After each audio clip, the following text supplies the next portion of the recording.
You're listening to Leadership Powered by Common Sense with your host, Doug Thorpe. Here's Doug.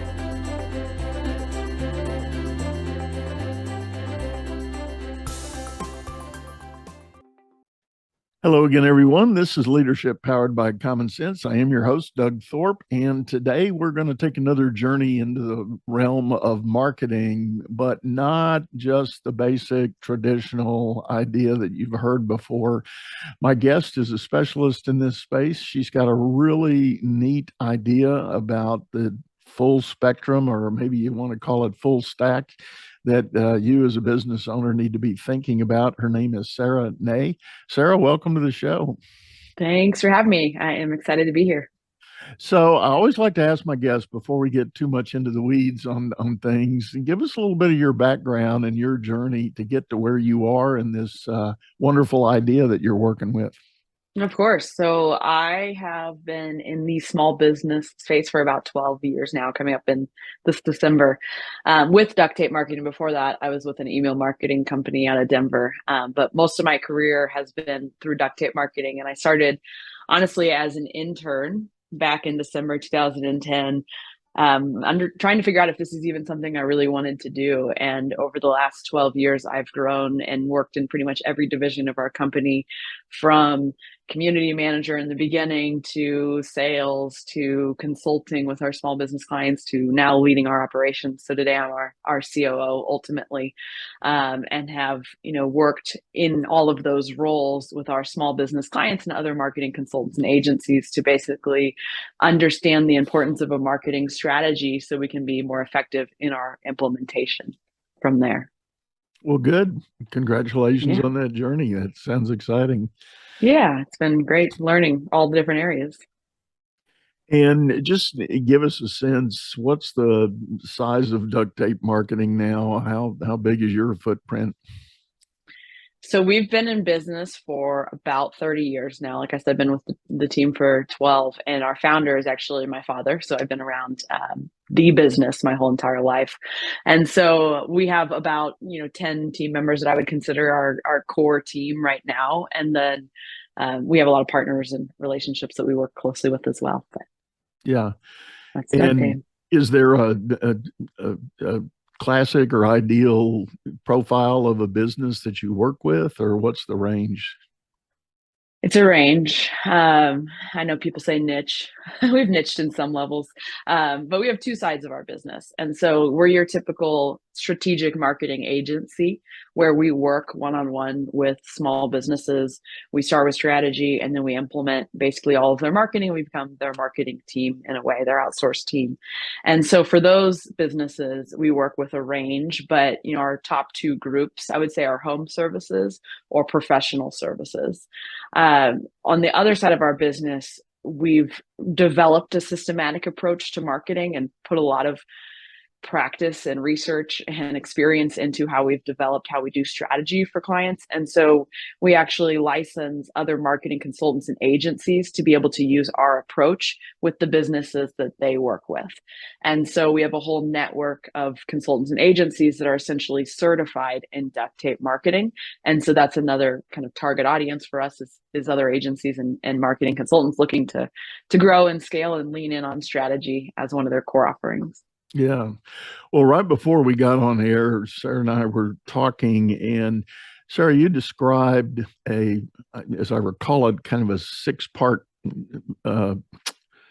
mantra, I guess, you guys live by, and how you try to lead clients through the engagement. Tell us a little more about that, the know, like, and trust, et cetera. Of course. So when we're thinking marketing strategy, it starts with a couple pieces. Even before that, it's who's your target market? Like, you got to understand them, and not just like from a demographic standpoint, but an emotional standpoint as well. Like, why do they choose you? Like, what are delays in their purchases, like decisions, like all that good stuff. And then from there, you understand like what messages speak to that target market specifically. Like, to us, those are like the first two pieces of strategy. It's the research. And then from there, the next piece that you were referring to that we map out for clients is something we call the marketing hourglass. And so that's essentially looking at all the ways that your prospects and clients can get to know, like, trust, try, buy, repeat, and refer you. And so when we're thinking about marketing, we're really talking about, in our eyes, we're talking about marketing, which is a lot of like the front portion. But then we get into sales, which is when people are trying and buying. And then we're really getting into service when people are, hopefully becoming repeat and refer clients essentially. And so we're looking at the full customer journey in our eyes, where, I think one of the challenges a lot of small businesses and other agencies struggle with is they just worry about like that initial no phase. Like we need to get in front of more and more and more and more and more people. And I don't think that's always the best route. It's, you want to get in front of the right people and then take care of them and nurture them along the way. So they refer more people to you and they stay along for a long time. So you have retention revenue as well. So it's a pretty comprehensive look at marketing, I think, but it's, to us, it's really important to think that way in order to then after that be able to say, okay, this is the content we should be producing on these channels, on this cadence. But you can't get to that piece until you do all the work on the front end to map it out, essentially. I think that's important to understand, and I would agree with you. I think a lot of traditional marketing agencies that try to serve small business are really amped up on that top of the funnel kind of exercise.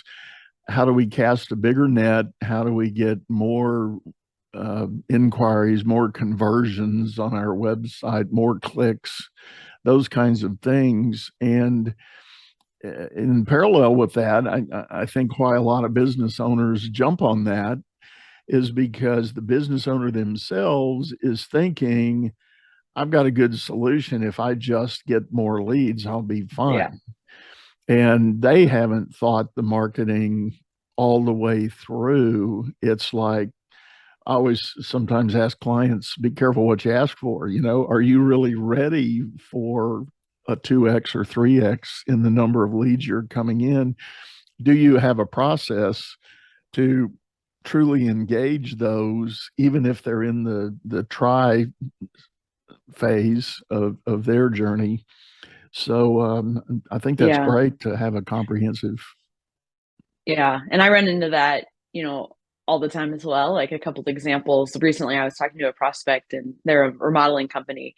And they're like, we're working with this marketing agency and they're getting us more leads, but they're not qualified. They're not the right leads. Now all of a sudden my salespeople are like really busy talking to all these people that are leads, but they're not even like within the neighborhoods or price points that, we should be speaking to. And so it's not about more leads, it's about the right leads. Another company that we actually work with, we revved up their marketing quite a bit, and they were having all these form submissions on their website now, because that was one of the things we were working towards is, for someone to fill out a form to request a consultation, and they were taking like 2 weeks to get back to these people filling out the forms. And it's like, again, another scenario. We're getting you the volume, but you have to have the operations and system and people in place to handle that volume, or you're just creating a new problem for the business. So again, it's not more leads, it's the right leads, but then also having the team or operations or systems in place to support those leads as they come in ultimately. Yeah. I may be jumping too far ahead, but what do you think is the biggest hurdle when a business owner approaches you for the first time, and first time for them, trying to explore the idea of expanding out? Maybe up to that point, they've always done it themselves. Maybe they've hired their son or daughter to do their marketing, as a part-time job. I hear that a lot. Yeah. Which I guess my father hired me, so that worked out okay. Well, it is. There's nothing. Good point. Good. Thank you for calling me out on that. It's not necessarily wrong. I'm just saying that if you're not already in the marketing business, that may not be the perfect solution. So what are typically the early concerns that business owners talk to you about? Yeah. So, in a couple of those examples you share, because I've done our sales for the last several years as well, it's a lot of times people have grown to a certain point on some tactics. So the most common one I hear is like all of our leads are from referrals or word of mouth. But we know we can't sustain that forever. And we've kind of, grown very steadily. We want to ramp up our marketing efforts at this point. And so, to me, when I think about marketing, I think about it in like three different buckets. After you get beyond strategy, it's, word of mouth and referrals. Like that's a great piece. Like most businesses should be focusing on that bucket. But, that one can only lead to growth so long. We also try to emphasize like organic marketing as well. So, social, online presence, SEO, all that good stuff. And then the other bucket I think of marketing is like paid advertising. And so, I think of most businesses should at least have their hands in like two of those buckets, if not all three, depending on what their industry is and focus and growth goal is. And so, in terms of like concerns, if people have been growing, okay, it's an investment, it's an expansion, it's a commitment, it's all of those things is what causes hesitation. But I think if growth is important to the company and they're looking at scaling up in a smart way, like you need to focus on just a couple different areas of marketing, at least in order to lead to that growth. How do you help a client measure success for the effort and the investment they're going to make in engaging you guys? Yeah, I'm glad you asked, because we actually have a marketing assessment that hundreds of people have taken at this point. And the number one pain point that people fill out on that or uncover on that is they don't understand metrics enough. And so I think that is a very common challenge in the small business space. For us, when we're doing strategy, like the end result is you should be doing like these things on these channels. Like that's the final piece deliverable of our strategy. And then we say, okay, and you should be paying attention to these metrics specifically, because it's not like you need to pay attention to all of the metrics out there that are available, because it is really overwhelming. It's what do your funnels look like? What do your customer journeys look like? And then identifying metrics along the way. And so, for example, if you send a direct mail piece out, you want to have a call tracking number on there and maybe a QR code that you're tracking both of those pieces. And so you're paying attention to how many you send, also how many people contact you from it. And then from there, you're paying attention to how many people of those that contacted you converted into actual clients. And so if you think about it, like that's just one example. You can do the same thing for like SEO or paid advertising or whatever your initial awareness is. It's like, okay, then what are they going to do? What metric is assigned to that? Then what's next? What metric is assigned to that? And then paying attention to them on a weekly, if not monthly basis, moving forward. There's a lot of great tools out there. So we build, dashboards out for our clients. And so when we're working with clients, we give them access to the dashboards. Most small business owners don't look at the dashboards because it's overwhelming. But then on a monthly basis, we talk them through like, this is what this means. This is why this is important. This is why we're paying attention to this. And so again, just to summarize, like, don't pay attention to every single metric. You can be paying attention to the metrics that are most important to your growth and what you're focusing on from a marketing perspective in that moment of time. Yeah. Let me ask you this. I hear this a lot with my business clients. When you really sit down and you ask them to focus and you ask the question, define yourself. What is your company about? What are you delivering? Or define your ideal client. That some people use the word avatar, for who you're targeting. A lot of times business owners struggle with that. They've either never articulated, they had a great idea or a motivation that made them open the doors to the business, but they've never really done that heavy lifting of zeroing in on that message. So what do you do to help them? Yeah. So if they're an existing business that have clients, typically, because we run into that all the time as part of our initial strategic work, like I said, we map out personas or avatars or whatever you want to call it from the beginning. And so, we start the whole process by asking the business that we're working with, like, who are your personas? Can you tell me about the demographics? Can you tell me more about them, all that? And so we try to get as much information from them as we can, but oftentimes you said they haven't really sat down and thought about it. And so what we do next is we actually get a list of their top 10 clients, and then we conduct client interviews to speak to their clients directly and to learn about them. And so, we encourage anyone to do that. If you haven't actually sat down and had conversations with some of your best clients in a little while, make a list of questions that are persona type questions, but also, messaging type of questions as well. So you can work on your messaging as a business, essentially. So those are, you can send a survey out, but, we found that the actual client interviews are more impactful because on a survey, someone could say, you provide good service. Obviously, that's not something that would differentiate the business, but in an actual interview setting, you can say something like, okay, tell me more. What does good service mean to you? What did that experience feel like? Can you give me an example of a time our company gave good service to you? So the interviews are really a great way to dive a lot deeper than a survey. Yeah. But also, maybe survey to your full list, depending on your client list size, and then sitting down with 10 of your clients would be, a really great way to get kind of a comprehensive answer to some of those questions. As you said that, I'm thinking of a situation that I was part of a couple of years ago. I had a friend that owned a CPA practice. So, public accountants, there's a pretty hard and harsh, sometimes stereotype of who and what they are, right?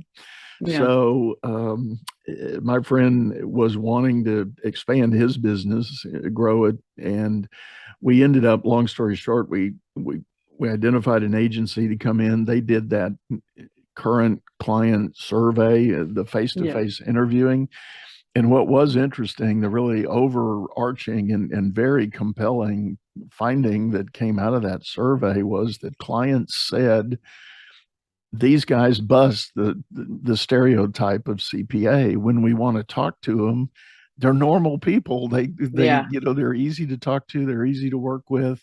They break down complex things into simple to understand messages. Yeah. So the tagline we ended up in the project we came up with, and again, I stress this is a CPA, tagline was good on paper, better in person. I love it. That's amazing. That's why, that's a great example of why those interviews are so powerful is when you're in the business, when you're living in the business, it's hard to put the words in your clients' mouths, essentially. And so actually sitting down and having conversations with the people that matter the most, you're going to have a bit of a change. You maybe would have gotten there on your own without having those interviews, but I guarantee those helped in a huge way. Oh, they did. Yeah. It was incredibly important to be able to do that. What, in the realm of everything going on in media right now, all of the different platforms and those that drive SEO, algorithms are always changing. And how do you help address that with clients who are a little bit savvy in that space, or at least have done a lot of reading? So they bring you the concern that, they're not confident they're ever going to get that right. Yeah. So one of the things that I think is really enjoyable about my job is I learn something every single day. And so our clients, I think they rely on us as advisors and mentors and strategists and not just doers. And so a lot of time in our client relationships, we're the experts on things like SEO and content production and what channels you should be on in paid ads. And so they're leaning on us for the direction and insight versus being a vendor that's just kind of doing what they're saying. And then also if they have questions that pop up, we saw this change on this thing, we're here to review it with them, talk them through it, talk about what it means to them as well. We definitely approach our engagements as we're trying to be as educational to our clients as possible. So even when they leave us one day, they will be better set to work with the next marketing company or hire or agency or whatever the next stage of their life looks like. So I guess to your question, we're here to help get in front of that stuff for them to then help them address their concerns if they do come up. Yeah. Well, good. Well, Sarah, I'll tell you what, I think we're up on a moment here where we need to cut away and take a short commercial break. When we come back, we're going to talk maybe a little more about some examples and case studies that might give you, the listeners, some ideas for your own company. So hang with us. We'll be right back.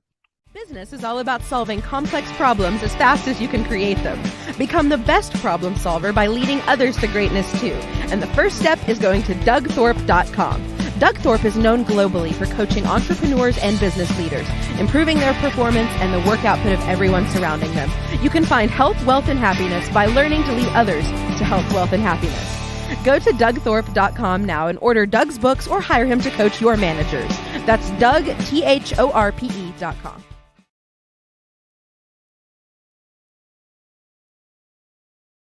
Well, hello again, everyone. We're back. This is Leadership Powered by Common Sense. I'm Doug Thorpe, and I'm visiting with Sara Nay, and we are talking about a very comprehensive view of marketing, but I guess I'm going to use marketing with a capital M in this case because there is a much broader and more comprehensive view that Sara and her company share with business owners.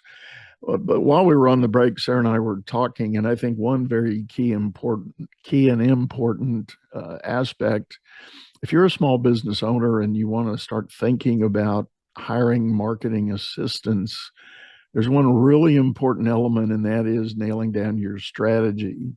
So, Sara, you guys do a lot of work with clients to really, and I would consider that heavy lifting of deciding what the strategy really needs to be. Because there's no doubt, if you're a business owner, you could pour a lot of money down the marketing hole. Yeah. And as one CEO was famously quoted, half of my marketing budget is ineffective. I just don't know which half. Yeah, yeah, exactly. No, it's a great point. I see, like I said, the last 12 years, all the time, small businesses just wasting money and being frustrated in marketing, and it's hard to see, but it happens when people hear their competitors are doing paid ads, or they get pitched by an SEO company and they hire them and they just start throwing money at SEO, but they have no idea like what the SEO company is doing. And so I think that's like the number one thing that I would say is almost wrong with the small business marketing industry today is people are just selling tactics, and then small businesses are buying tactics, and then they have no idea how they're working. And so another example that I see all the time that relates to that when you don't have the strategy in place is people will pay for advertising, which Google ads, Facebook ads, all that stuff is great, but then they'll just send people to like their homepage. And then like maybe some people will convert. And then if they convert, they hopefully buy something. And again, that goes back to like the strategy. If you're gonna invest in the paid ads, you have to know who your target market is, first of all. And then you also have to know what message resonates with them, so they'll actually click. That's like the next piece. And then once they're on your website, you need to identify like these are your pain points. This is how we're uniquely set up to solve your pain points. And this is why we serve people exactly like you, like on a landing page that's relevant to your ad in most cases. You got to have a clear call to action. Maybe someone's not ready to buy at that point. Maybe they're ready to give their email so they can opt in for an email nurture series to get more value and education. So then you got to have those emails written out. So you're nurturing them, you're building that like and trust and credibility. And then you got to have a really great offer for, okay, here, let's do a free trial. Let's do a free consultation. You can have like whatever it is, but some sort of like try, and then they're ready to buy. And so again, like don't just dive into, we need to be doing social media and SEO, and I hear TikTok's cool. It's like, if you're going to explore those things, you have to understand the target market, the messaging, and where you're guiding them in order to do well on those things. Or you are just going to keep throwing money, as the example shared, you just throw money at stuff and hopefully some of it works out, but you really don't know if it's working out if you don't have the metrics in place either. So like, I know the strategic piece, like it seems like a lot of work, and it is a lot of work, but it's a really important work to set you up for long-term predictable growth ultimately. And so, with the strategy all the time, like some of the pushback that I get over the years is like, we just want things fixed now. We want things working now. Like we can't be patient through 30 days of strategic work. And it's like, you're just going to keep wasting money, throwing it out there. Where if you invest in strategy, it will tell you exactly where and how to spend your marketing dollars moving forward. And then you will not be wasting money anymore, hopefully. And I would think the scope and level of detail on all of those things you described would vary depending on the kind of business you have. And you mentioned home services. I would think that, and I don't want to lead the witness here, but I would think that the initial introduction of availability versus, the conversion to actually send in an order or sign up is a little bit shorter in that than maybe say the professional services firms you deal with. Yep. Because when you think It's a about great point. accountants, wealth managers, attorneys, coaches, other things, the I think that the drip effort to get people's attention for those kind of services is much longer. Yep, that's a great point. And marketing definitely varies based on the industry you're in, what you're targeting, if you're local, if you're national, like all those things. And so if I'm working with an HVAC contractor, someone's room is cold, they want to fix that problem, they want the fastest person that shows up in Google search that will respond to them. Like in a lot of cases, like it's not going to be this whole, like and they have good reviews. Like those are kind of like the buckets we're checking. Where if you're a professional services, like an accountant, someone's going to trust you. There's a lot more nurturing. You need to show yourself as an authority. You need to have expert content. So there is a lot more that goes into those types of industries, depending on, again, what you're selling and what the solution is and where people are searching for you.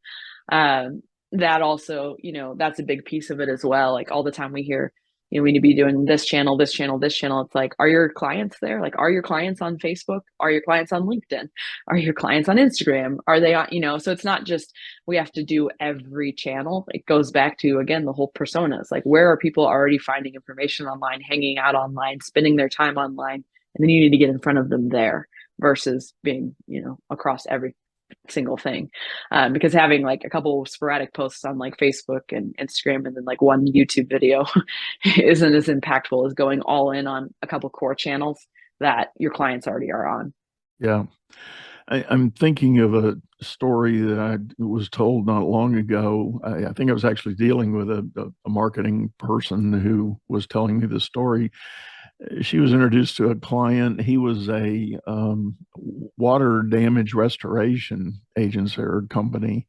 Yeah. And I'm down in the Houston area. He's located in the Houston area. And the former marketer that he had positioned all his website and all his SEO and everything for like storm damage, because, okay, 2017, we had Hurricane Harvey. There was 5 feet of water everywhere. Yeah. And so that was top of mind for everybody. But his company, their real bread and butter, because those storms only happen every 5 to 10 years, thankfully.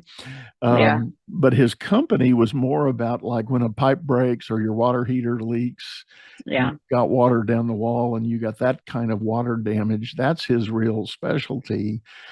And that's one of those, I need you right now. The pipe just broke, Yeah. And so they totally revamped all the keywords and the focus areas. And his phone started ringing off the wall. But, people that had that when they were looking, they saw him as a storm damage guy and they thought, oh, okay, he's not going to fix my problems. I'm going to go on to the next guy. But yeah, now he's a pipe break guy, and he did like a 5x growth in his business almost overnight with just that positioning of the message. Yeah, that's a great example. I love it. Yeah. Very cool. Do you have any other kind of war stories or case histories you could share to help give other people ideas of the power of what it is you're doing? Yeah, so I think, again, it kind of depends on the industry you're in. Obviously, like, as we've talked about, like, there's ways we haven't really talked about it too much, but there's ways you can like ramp up or ramp down strategy. And so depending on your market, again, like personas are always like really important, but maybe if you're a local service-based business, like understanding them, high level is good enough, and getting some message, tweaked is good enough. And then really going in on all the channels that matter, where if you're, more of a national brand, like nailing some of that stuff is more important. But to talk about the home services, because we were kind of leaning in there a bit, there's certain channels that are just like proven that everyone should be on, that are kind of foundational, that we talk about. So we go through strategy, we do the work for all of our clients. But if you're a local business, like Google Business Profile is almost as important as your website these days. And so we push all of our clients to put a lot of emphasis on that. And on top of that, so it's not just like filling it out, it's like adding pictures consistently, adding posts consistently, getting reviews are huge on that as well. Also for like a local business, your website, your professionalism, your telling your story is all really important. That's kind of your hub. Maintaining at least a couple social channels are important. And so even though we know like the strategy is really a key piece to kick things off, like there are certain things you should be just doing as foundational things in your industry. And so I think that's a really important piece to keep on top of your head, is if you don't have some of those basics built out, like helpful content, like a website that tells a story, like a couple social channels at least, and reviews online and your Google business profile built out, like start there, if nothing else, and get those in a really solid place, because that is the foundation of your marketing. And then from there, once those are in a good place, then you can start doing things like paid advertising and direct mailers, or, whatever else it might make sense. But you have to have, the house in order that you're directing people to before you think of all of the other pieces, because then you'll just waste money on all of the other pieces. And so really, if nothing else, if you're not going to do the strategy today, at least work on some of those foundational pieces. And that will get you a huge step further than you might be today. Yeah. I've worked a lot with some people on that Google business profile page, and learning some things about that for my own business even, and helping others that haven't looked at that. I mean that's kind of table stakes nowadays. I think it's pretty much mandatory if you're going to get any sort of recognition anywhere on the first page of Google when people are looking. Yeah, I have actually a good friend of mine who I do her marketing for. She's a dentist in Lakewood, Colorado, and she's exceptional at what she does. Like, she's extremely talented. She's great with patients. She's doing like innovative things in the space. So that helps when you're marketing someone like that, because she's great at what she does. But she purchased a practice a couple of years ago, and the website basically was like getting no traffic. The Google business profile like had a couple of reviews on there, wasn't fully optimized. And so, with dentists, they get a lot of people coming in their doors, obviously, because she was took over a practice with existing patients. And so we went all in on like, let's ask for reviews on Google business profile right off the bat. She got up to like 100 reviews fairly quickly, and her business has exploded to the point where she grew out of this office within like 6 months. Not strictly, she's great, she's talented, she has great relationships, all those things, but also we got the proof online as quickly as we can. And so while we were building some of the organic things for her website ranking that takes like more time and you got to be more patient, we went all in on the Google business profile and the reviews there. And honestly, like I think that is the key that grew her to such great success so quickly, is that social proof, is the fact that she started showing up, in the 3-pack for Google search with like reviews that blew away her competitors. She has 5-star reviews for all of them as well. So that's just an example of like some of the stuff like organic search, like that was important to her. Now she's ranking really well because we've been working with her for a couple of years, but like the Google business profile was like a quick win. So we could be patient with getting the organic stuff going, or the traditional like SEO stuff going as well. Right. And I think a lot of business owners, especially those that are dealing with a consumer audience, probably are reluctant to ask for that review. And there's easy ways to, between QR codes and just URL links, it's easy to share that information with your customers and say, hey, if you are happy, would you mind popping over and leaving us a review? And not be afraid to ask that. And it's a huge piece. And I agree, a lot of people are hesitant to reach out at first, but it's such an important piece of the marketing puzzle, because it helps you with the awareness so people can find you, but it also helps with a lot of the credibility, because you can say on your website how great you are, but like they don't want to just hear from you, they want to hear from other people talking about how great you are as well. And so like if you're thinking about all the different marketing tactics, like generating reviews for any business pretty much is one of the most important tactics that we recommend people go all in on. And there's ways you can automate it, obviously in like a personal way. But for example, the dentist I was talking about, we have email campaigns that we'll send out after patients come in. But where we've actually had a lot more success is text message campaigns as well. So a patient comes in, they leave the appointment. Within 48 hours, we send them a text message that just says like, thanks for coming in. Click here if you had it, if you would like to leave us a review, and it links direct to the Google profile, which we found like the text message piece of it. Obviously, we're not like spamming a bunch of people all the time on text messages, but if you just send that quick text as a follow-up to an appointment like that, the conversion rate is so much greater, because think about how many emails you get every day that you just delete. I read every text message I get on my phone. Like, even if I delete it, I still read it. There's a lot of emails that I'm just like, delete, delete, delete, delete. I can tell that's something I don't want to read. So the text message conversion, and it's also easy. Like, people are tied to their phone. So they get the text message, they click a link, they type in some words, and they hit send. And so that's a couple things with the reviews. It's like, make it as easy as possible on people to do it by clicking a couple buttons. But also, touch base with them at the right time. And so, like I said, we hit them, at least within a 48-hour window is our goal to send that text message. If we sent the text message 2 months from now, they'd be like, who's Dr. Liz? Like, what, how was, I don't even remember what to say about it. So like, when they left the office, they're thrilled because she took such great care of them. Like, that's when we send out that message. Well, and the other side benefit of doing it that way, when they do click that link, most every app that there is, if you're on your phone, you can hit that dictate button. You're not even having to type it. You can just hit the microphone and speak your review, and there it is. Boom, ready to go. Exactly. Exactly. Makes it incredibly easy to participate. But bigger picture, I agree with you. I think this phenomenon of social proof is invading every aspect of our life. I mean, anything from, buying products online, you still click the reviews and go see what people have said about the thing. And, but that it's very true for service providers as well. Yeah. I mean, I love to buy stuff on Amazon, partially because it's so convenient, but also because I can read reviews about something, where if I'm in a store, I'm like, is this good quality? I don't even know at this point.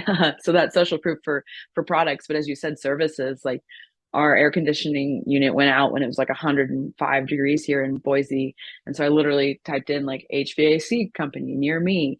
And the first one that came up with over 105-star reviews that answered when I called them is who I went with. That was the extent of my research. Yeah. It was really hot. It was really hot. I needed someone to get out here as soon as they could. They had good reviews. I didn't even look at their website, honestly. And they were here the next day and they were great.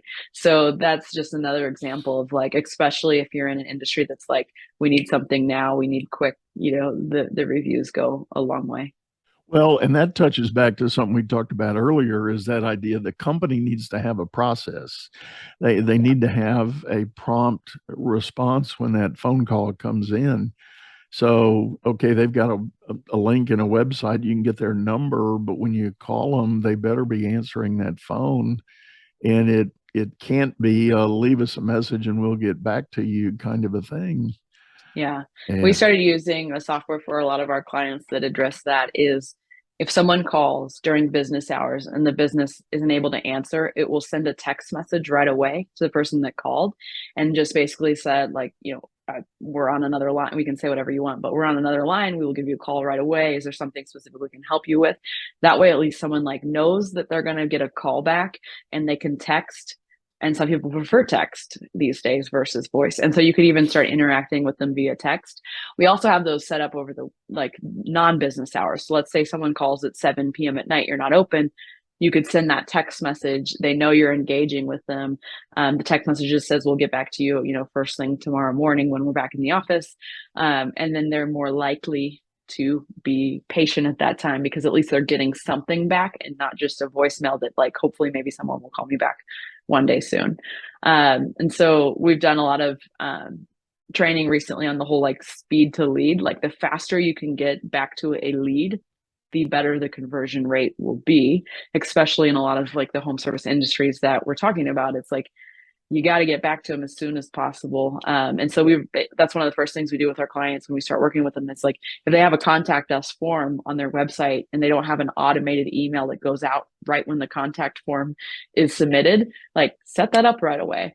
Because I know, again, from my experience, like if I fill out this form on someone's website and then I just get like a landing page that's like, thanks, and like small text or something, I'm like, did they get it? Are they going to respond? And so we just write out like an automated email that goes out right away that's like, thank you so much for taking the time to fill this out. A member from our team will give you a call as soon as this is received, blah, blah, blah. So it's like at least a quick, okay, the company heard me, so they got it. Someone's going to be calling me soon. And so you're so much more less likely to move on to filling out someone else's form, next. And so it's like, how can you set some of these processes in place that you can use automations that will help get back to people as soon as possible until a real human can actually get back to them as well. I'm thinking about that. With you talked about the automated email thing. Do you have a go-to preference on email service providers? There's a ton of them out there now. There's a lot. We love ActiveCampaign. We've been using it for years. We've used a lot of times if our clients are already on one, we'll start, using what they're already using. So we've learned a lot of different platforms over the years. What I love about ActiveCampaign is it's affordable. It's not massively expensive. It gets more expensive as your list size grows, but it's affordable to start at least. And then it's also very easy and intuitive to use, but then it's also powerful. So I've worked with a lot of them where it's just like complicated. You're like, where do I go to this? It's just like very straightforward, but it can do a lot. So it has like deal stages for your sales team. You can assign scores to people. So once they're on your list, you can see all the pages they went to and give them a score so you know how serious they are. You can do automations, you can send email campaigns. So it's a comprehensive program ultimately. Nice. Well, thanks for sharing that. Yeah. And I tell you what, Sarah, I think we're about up on time for this episode. Tell people how they can best get a hold of you if they're interested in knowing more. Absolutely. So head over to our website, DuctTapeMarketing.com. We have a lot of great free content there. Or I'm on LinkedIn, very active on LinkedIn, and my name is just Sara Nay. Last name is Nay. Well, we will have all that information in the show notes. So if you're tooling down the road and listening to this on your audio stream, don't worry. We'll have a note for you with those links in it. And one last time, Sarah, thanks so much for sharing with us. Thanks for having me on, Doug. I appreciate it. Yeah, it's been a real pleasure. And I do want to remind everybody, we have a video version of this over on YouTube, a channel by the same name, Leadership Powered by Common Sense. Hop over there, subscribe to the channel, hit the bell, and you'll get notifications when we've got new episodes coming out. We are publishing 3 times a week, so there's a lot of content, a lot of good information coming at you. Got a ton of other great guests, just like Sarah has been today, and really invite you to go over there and enjoy the various topics we're hitting on. For now, we're going to sign out, say goodbye, and I hope to see you again real soon. You've been listening to Leadership Powered by Common Sense, hosted by Doug Thorpe. If you would like to know more about the coaching and advisory services he provides, visit DougThorpe.com.